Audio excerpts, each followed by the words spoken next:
Environmentally clean jobs are growing at 4 times the rate of all Missouri jobs. That's according to a new report released today.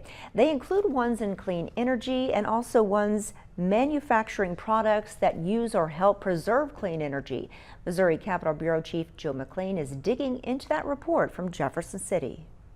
This report is published every year by a nonpartisan group of U.S. business leaders called Environmental Entrepreneurs, or E2. It's meant to track how many, what kind, and where clean jobs are added across the country. Here in Missouri, utility giant Ameren is planning to add hundreds of them. You know, we're at a crossroads here, right? And we have an opportunity that we can integrate new low-cost wind and solar generation to make sure that we're thoughtful and still maintaining reliability and affordability for our customers.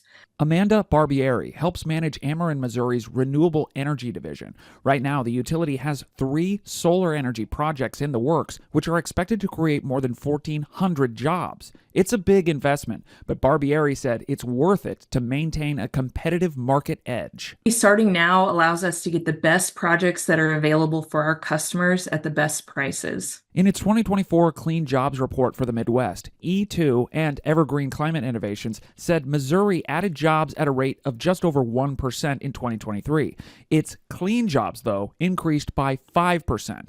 The most common are those dealing with energy efficiency, followed by clean vehicle manufacturing and renewable energy, respectively. E2's Director of State Advocacy said this energy sector growth is encouraging, and she doesn't expect it to slow down soon. Clean energy jobs are growing. They're growing faster than the overall economy in the Midwest, and we don't expect that progress to stop, and we have to do everything we can to keep this momentum going.